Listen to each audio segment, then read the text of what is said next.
নমস্কার, আমি শ্রীমান্তিকা। আমি আবার এসে গেছি নতুন রান্না নিয়ে।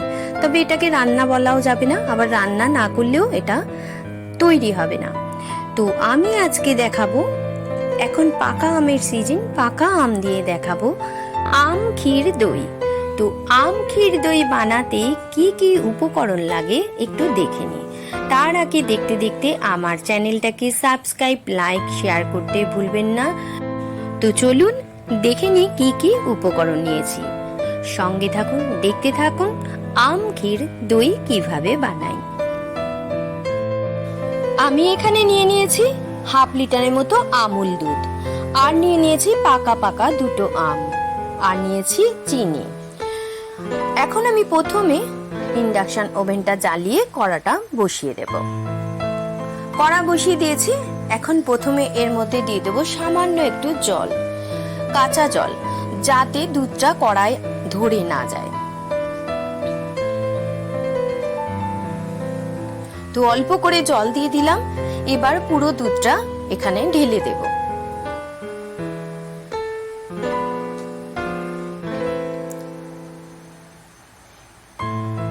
এরপরে দুধটা জাল দিয়ে দিয়ে দিয়ে ঘন করে নিয়ে আসবো। খুব ভালো করে জাল দিতে হবে।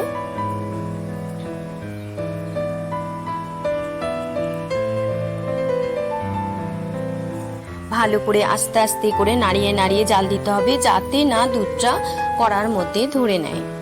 অনেকটাই দুধটাকে মেরে ফেলতে হবে। তা এখন দুধটা এদিকে ফুটুক, আমি ওদিকে আমটাকে কেটে নিয়েছি। এরপরে আমের শাঁসগুলোকে একটা মিক্সির বোলের মধ্যে নিয়ে নেব। সব আমগুলোকে চেঁচে মিক্সির বোলের মধ্যে নিয়ে নিয়েছি। এখন আমি এটাকে ভালো করে মিক্স করে নিয়ে আসবো। এদিকে দুধটা ফুটে উঠেছে, দুধটা ভালো করে জাল দিচ্ছি। দেখুন দুধের কালারটাও চেঞ্জ হয়ে গেছে। দুধ ফুটতে ফুটতে পুরো ক্রিম ক্রিম কালার হয়ে যাবে।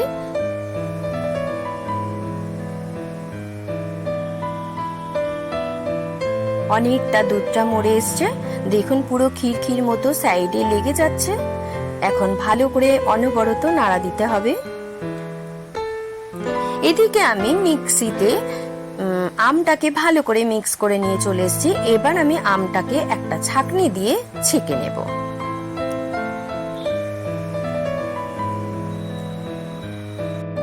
আমি আমটাকে ছেঁকে নিয়ে চলে এসেছি। দেখুন আর একটাও খিঁচ নেই, খুব সুন্দর একদম মোলায়েম হয়ে গেছে। এবার দেখে নেবো এদিকে দুধটা ফুটে পুরো ঘন হয়ে গেছে। আর একটু ভালো করে ফুটিয়ে আর একটু ঘন করে নেব। দুধ যতটা ঘন হবে ততটাই ভালো আম ক্ষীর দই বানানো যাবে। আম ক্ষীর দই বানানোর জন্য দুধটার মধ্যে এখন আমি দিয়ে দিলাম চিনি। চিনিটা আপনারা দেবেন স্বাদ মতন। আম যতটা টক হবে একটু বেশি মিষ্টি লাগবে, আর আম যদি মিষ্টি হয় তাহলে কম মিষ্টি লাগবে। তো আপনারা আমটা চেখেই মিষ্টিটাকে দেবেন। তো দুধটা আরো ভালো করে ঘন হয়ে এসেছে। দেখুন পুরো মোটামুটি একদম চামচে লেগে যাচ্ছে, কড়ার গায়ে লেগে যাচ্ছে। দুধ যত ঘন হবে তত আম দই ক্ষীর ভালো হবে। আমি এই দইটা বানানো শিখেছি আমি আমার জ্যাঠার থেকে। আমার জ্যাঠা খুব ভালো দই বানাতে পারতো, কারণ আমাদের বনেদি ফ্যামিলি ছিল, একটা বাগান বাড়ি ছিল, সেখানে ছিল আম গাছ ভর্তি, আর ঘরে ছিল গরু। তা সেই গরুর দুধ আর আম দিয়ে আমার জেঠু বানাতো আম দই। তো সেই দই বানানোটা আজকে আমি শেয়ার করছি। তো চলুন, দুধটা হয়ে গেছে, এখন আমি গ্যাসটা বন্ধ করে ওদিকে ইন্ডাকশন ওভেনটা বন্ধ করে দুধটাকে হালকা ঠান্ডা করতে দিয়ে দিলাম। আর এদিকে একটা ছোট্ট কড়া গ্যাসে বসিয়ে দিয়েছি। আর যে আমটা ছেঁকেছিলাম সে আমটা এর মধ্যে দিয়ে দিলাম। এই আমের মধ্যে যে এখন জল বা রসটা আছে সেটাকে পুরো মেরে ফেলবো। খুন্তি দিয়ে ভালো করে নেড়ে নেড়ে রসটাকে মেরে ফেলবো। তবে অনবরত নাড়তে হবে যেন ধরে না যায়, তাহলে একটা পোড়া গন্ধ হয়ে যাবে। তো যে গল্পটা বলছিলাম, তো আমাদের ওই বাড়িতে জ্যাঠাই আম দই ক্ষীরটা বানাতো এই কারণে যে আমরা এতগুলো লোক ছিলাম যে কিনে খেতে গেলে অনেক পয়সা লাগবে। তাই জন্য আমার জ্যাঠা বানাতো যাতে সবাই ভালো মতো করে খেতে পারে। আর এত টেস্ট হতো কি বলবো। তো তো আমি যে আজকে বানিয়ে দেখাচ্ছি, আপনারা বাড়িতে বানিয়ে খেয়ে দেখবেন আর আমাকে একটা কমেন্ট করে বলবেন কেমন হয়েছে। তা এখন আমটা পুরো রসটাই মেরে ফেলেছি, আমি একটা বাটির মধ্যে এখন এটাকে তুলে নেব। আমি একটা পাত্রের মধ্যে আমটাকে তুলে নিয়েছি, এবার আমটাকে পুরো ভালো মতো ঠান্ডা করে নেব। এদিকে দুধটা ঠান্ডা করতে দিয়েছিলাম, তো দেখুন দুধটা পুরো ক্ষীরের মতো হয়ে গেছে। তবে বেশি ঠান্ডা করবেন না, আঙুল দিয়ে দেখবেন উষ্ণ উষ্ণ গরম যেন থাকে। তো আমি এখন একটা স্টিলের পাত্রের মধ্যে নিয়ে নেব খানিকটা দই বীজ। আমি নিয়েছি এখানে টক দই, প্রায় 4 চামচের মতো টক দই নিয়েছি। দইটাকে এখন একটা ঘাঁটুনি দিয়ে ভালো করে ফেটিয়ে নেব, যেন এর মধ্যে কোনো দানা না থাকে, এভাবেই ফেটাতে হবে। তো দই বীজটাকে আমি ভালো করে ফেটিয়ে নিয়েছি। তো দেখুন এর মধ্যে আর কোনো খিচ নেই, ভালো করে ফেটিয়ে নিয়েছি। এখন দুধের মধ্যে একটা আঙুল দিয়ে দেখবো, হ্যাঁ উষ্ণ একটা গরম আছে। এখন এই দুধটাকে এই ফেটানো দইয়ের মধ্যে ঢেলে দেব।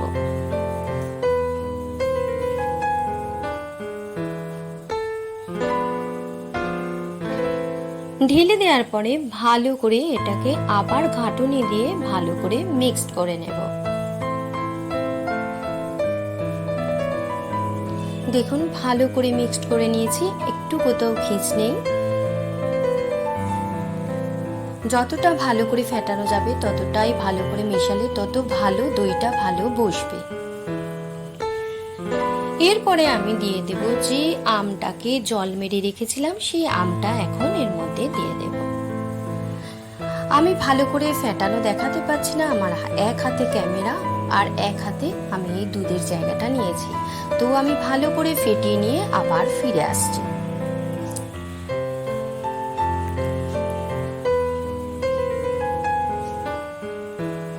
দেখুন ভালো করে ফেটিয়ে নিয়েছি, একদম পুরো আম আর দুধ মিশে গেছে, কোথাও একটুও খিচ নেই।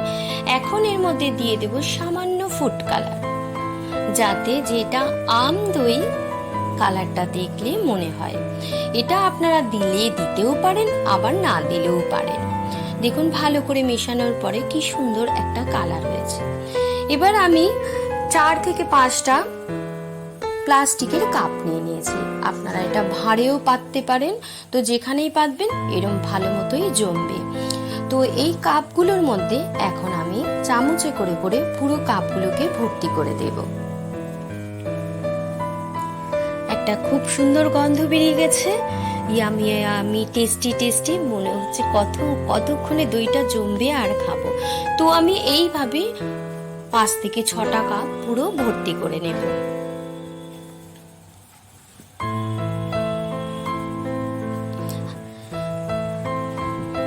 রেডি করে নিয়েছি।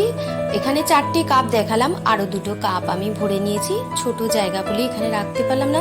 এবার আমি একটা ইন্ডাকশনে যে কড়া বসাই সেই কড়া নিয়ে নেব, ঢাকা সমেত কড়া। এই কড়ার মধ্যে আমি 6টা দইকে ভালো করে সাজিয়ে দেব।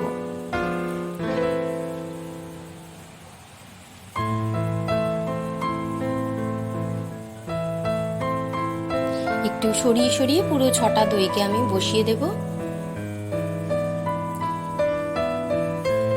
এরপরে একটা ইন্ডাকশনের ঢাকাটা দিয়ে এটা ঢাকা দিয়ে দেব। এবার এই যে গর্তটা আছে, ইন্ডাকশনের ঢাকার একটা গর্ত আছে, এই যে দেখুন আমি আঙুল দিয়ে দেখাচ্ছি, এই গর্তটাকে কাগজ দিয়ে বন্ধ করে দেব। আমি দইটা এখন বসালাম ঠিক 5:30 বাজে। আজকে আর এটা খুলবো না, একটা ভালো কাপড় দিয়ে ঢাকা দিয়ে রেখে দেবো। ঠিক কাল 12:30 থেকে 1টার মধ্যে এটাকে খুলবো। তো চলুন এভাবেই ঢাকা দেওয়া থাক, আবার ফিরে আসবো কালকে 12:30। গতকাল বিকেল 5:30টার সময় দইটা বসিয়েছিলাম, আজকে বেলা 12:30টার সময় ঢাকনাটা খুললাম। ঢাকনাটা খোলার সাথে সাথে এই যে কাগজ দিয়ে যে ফুটোটা বন্ধ করে দিয়েছিলাম সেটাও ঢাকনাটার সাথে খুলে গেছে। তো এবার ঢাকনাটা খুলে দেখে নেব কতটা বসেছে। বা খুব সুন্দর বসেছে। আমি এখন এটা একটা চামচ দিয়ে কেটে দেখাবো যে কতটা বসেছে। আমি একটা দইয়ের কাপ নিয়ে নিয়েছি, দেখুন চামচ দিয়ে কেটে দেখিয়ে দিলাম কি সুন্দর বসে গেছে। আমি একটা প্লেটের মধ্যে 4টে দইয়ের কাপকে নিয়ে নিয়েছি, আর এখানে নিয়েছি একটা বাটিতে কাজু, একটা বাটিতে কিচমিচ। এবার 2টো করে কিচমিচ আর একটা করে কাজু দিয়ে দইয়ের কাপগুলোকে সুন্দর করে সাজিয়ে নেব। ঠিক এইভাবে দুটো করে কিচমিচ আর একটা করে কাজু দেব। ঠিক যেরম আমরা বলি ইয়াম্মি ইয়াম্মি টেস্টি টেস্টি, কিন্তু সেরম ভাবেই আমি দইটাকে সাজাচ্ছি, খুব সুন্দর করে পরিবেশন করছি। আপনারা এইভাবে বাড়িতে বানিয়ে এটা খেয়ে দেখবেন, খুব সুন্দর লাগবে খেতে। আর আপনাদেরও যদি বাড়িতে অনেক লোকজন থাকে তাহলে একটু পয়সার সাশ্রয় হবে, আর যদি লোকজন না থাকে তাহলে ভেজাল ছাড়াই আসল আম ক্ষীর দই উপভোগ করতে পারবেন। তো এখন সাজানো হয়ে গেছে, এটা আধ ঘন্টার জন্য ফ্রিজের মধ্যে দিয়ে দেবো। তো চলুন আজ আসি, আবার আসবো নতুন রান্না নিয়ে। ততক্ষণ আপনারা সাবধানে থাকবেন, ভালো থাকবেন।